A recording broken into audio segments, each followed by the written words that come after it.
It is bold predictions time, but we've kind of changed bold predictions, guys. We had a bit of a mare last night, yeah, didn't we? But we were so pumped. What did we have? We had Dallin for 27 tries or something. I can't remember. That is I so think crazy, bro. we I was had off some it of on the that. crazy. We were craziest predictions, man. We were top four. Everything, we were so pumped from the previous year that we thought everything would translate, but obviously we had the season that we had. Um, but anyway, guys, what we're going to do instead of bold predictions for the year, we're going to do bold predictions for the first half of the season. And I've looked at the ladder, and we're going to go up to around, I think it's 13 or 14 when we play the Sharks, and then we have our first bye. In that week, we'll reflect on these kind of predictions. And it doesn't have to be bold. It can be whatever you think it is. But if you guys are in the chat, chuck in some bold predictions for the first 12 rounds, first half of the season, what you think may happen. We'll read them out. We'll discuss them. But just quickly, I'll put it on Ash. Have you got any bold predictions about our season upcoming, the first half of our season at least? This is a big one, right? This is a big one. I don't know how bold we really want to get. I think that my bold prediction, Lek Alasima steals a starting role within the first 10 rounds of the season. I think that coming off the bench, he's going to really show some ability. And I think that Murata could even come off the bench and become that prop role that we've tested before. I think that could happen sooner rather than later if Lek is getting named in the top 17. So that's my bold prediction. Do you want my end of year bold prediction too, right? Go. Do it, man. Who cares? All right. We'll look back on it. My bold prediction here is that I reckon that Mitch Barnett will get prop of the year with the Warriors. And I'm not too sure if he's able to do so, but captain of the year, Fisher Harris and Mitch Barnett. I don't know if they can just get a joint award or whatever, but they're the captains of the year in the NRL. Oh, okay. Yeah. Very nice. Yeah. Very nice. Oh, yeah. Josh saying that you stole his prediction. Yeah, fair enough. Jacko's saying bold prediction, Healy taking over a worn out Egan. Man, that could happen. That's a bold that could one. actually, yeah, it could definitely happen. That could actually happen. And he's got another one here. All four teams that went to Vegas were outside the top 8 mid-season. This guy's been anti-Vegas. And hey, you could be right. You could be very well right. Well, who went last year? It was Broncos, Manly, Rabbits, and Roosters. So only Manly was in the top 8, I think. Or yeah, so and a lot of those teams did take a little bit to wind up into the season. I think the Broncos had a pretty decent start from memory, like other than the Roosters game they lost. But yeah, it's about that. Shot Mackie, that's crazy. Oh, that would be great, wouldn't it? Yeah. RTS will be in top 5 tries. Like you've talked about RTS, you said that he could be on a tier. A Brian To'o level tier of a run. That would be a pretty bold. Yeah, I think something around RTS scoring a certain amount of tries or being one of the best wingers in the game by mid-season could be a bold prediction for sure. I reckon he can take the crown of. I reckon he'll be up there with Brian To'o and maybe Jacob Carraz for the top run meterage. Competition. Oh, yeah, 100%. I don't think that's too bold either. I reckon he can do that easy. SC Warriors saying Luke Metcalf to lead the team to top 8. That'd be cool. Ooh, maybe that might be a good one. That Metcalf guides a team into a top 8, like solid top 8 spot by mid-season, in my opinion. Yeah. So those are some good ones, people. No nice comment. Cossie, that would be crazy, but come on, man. It's a bit too bold. Yeah, that's very bold, as Jose is saying. Jacko coming with fire. 2 Vegas teams last year fired coaches. Okay. Yeah. Right, yeah. So yeah. Yeah. So then so who would that be? That Ricky? Ricky get fired by the end of the season. Ricky and Fitzgibbon's gone. Just quickly off Fitzgibbon. Do you reckon Fitzgibbon actually cracks it this year or not? He's like, I don't know if that was Fitzgibbon, to be honest, but See, I like him.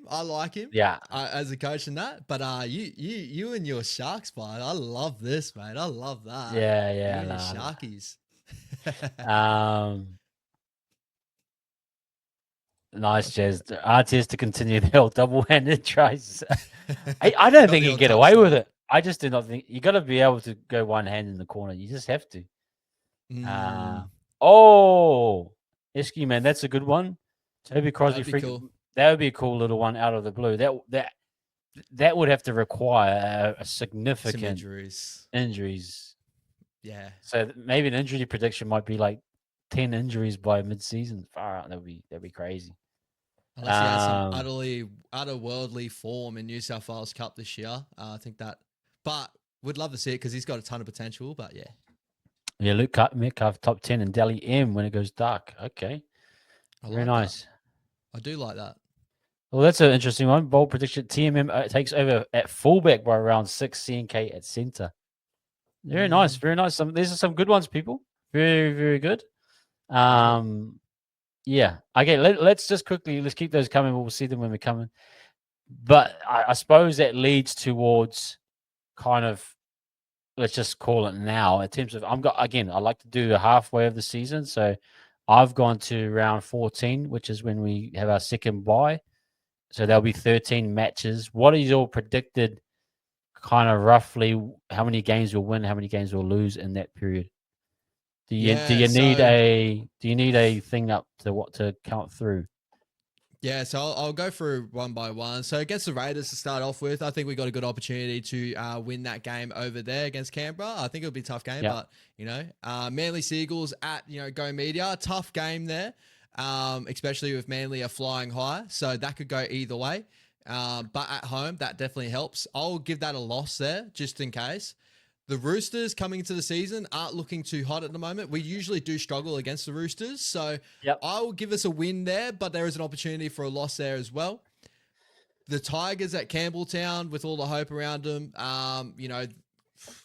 that could go either way depending on how Luai and stuff really fill into that lineup. But I still think that we should be a better side than the West Tigers coming to this year. So that's a win there. So what am I at? I'm at 3 wins, 1 loss to start the season. Melbourne, I always usually chalk up Melbourne to a loss, and I hate to do it. Hopefully, that's a big game for us to really nick Melbourne. I think we only play Melbourne once this year. If we do it there, that's going to bode very well for us. So, 14 games in right now, looking at the rest of the lineups here. I think when I did my ladder prediction, I think we're at like 8 and 6, 7 and 7, around that. I think I gave a lot of votes to Dragons at Win Stadium. Dragons always hard at Win. The Broncos we have fairly early on if they have the season that they're supposed to have. I think I gave them the nod in that one, but that could be a 50-50 game as well. So yeah, I'll go 7 to 7. 8 of 6 is kind of where my head's at the moment. Yep. Yeah, that could be very likely. Let's say this Sunday we'll take a win. Against the Raiders. Yeah, let's just say for balance sake, we lose to Seagulls 1-1. Roosters, yeah, we'll try to get one at home there. That's 2-1. I'm gonna say 3-1 for now. For Tigers, that's tough. 3-2 Storm, they lost there. Maybe 4-2 Broncos, but again with Madge, it's tough. 4-3. Yeah, I'm gonna go 4-3 by the point of the Knights. I think we might lose either the Broncos and win the Knights, one of those ones. Cowboys, I think they'll go 5-3 there. Magic, they'll be. I think we'll have a good run there. We always do well at Suncorp. I think we will lose at Win Stadium, 5-4. Tricky one at Suncorp. I'm gonna go our way, swing our way. So 6-4. Raiders. Do the double, 7-4. I think we'll lose to Rabbitohs. I think, 7-5. How their season goes, Yeah, and Sharks at Shark Stadium with AFB wanting to prove a point might be 7-6. Yeah, I can't wait to see that game. That's going to be a cracker game. Would love 7-6 is huge too. Like I said, we've always said get to 12 games. So if you got 7 out of your first 13, that's pretty good.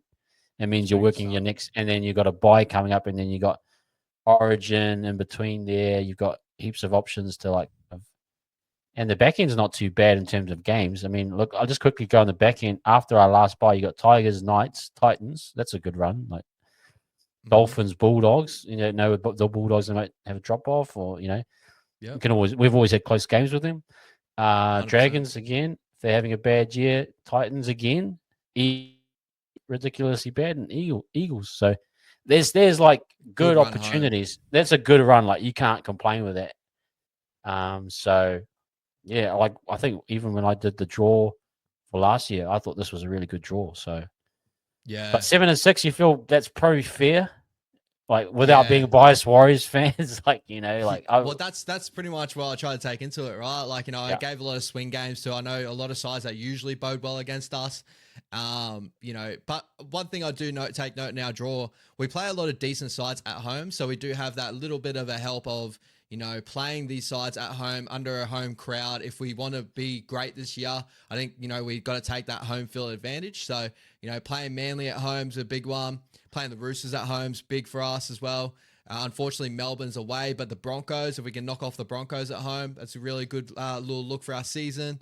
There's a lot of big sides that we come up against at home. The Panthers in round 16. I think that's our only game against the Panthers too, and we got them at home. So that's a great good game to one. earmark. Yep. No, that'd be awesome. So those are the ways I'm sort of looking at it, because when I did my predicted ladder for the whole competition, that's kind of the way I look at it for a lot of sides too. Like the Manly Seagulls, when they play at Four Pines, they're a whole new side. They're an incredible side. It's hard, it's tough. Exactly. So I think they're in for a good season because they got a lot of Four Pines games this year, Manly. So, but yeah. Okay, my man. That's so there you guys go. That's kind of, we're gonna come back and it is hold us to it, but the week it will be the round 15 bye, so it'll be like around the 10th of June or something like that. We're gonna do a show and we're gonna review these predictions as well. So and look back on it. I think a lot in the main one in the chat is saying Metcalf to lead, so that's going to be a big talking point. By then, we'll know will Metcalf lead. And yeah, the RTS one, that'll be a good one to see if he is actually dominated from the wing spot as well. I think there's one we will look back on.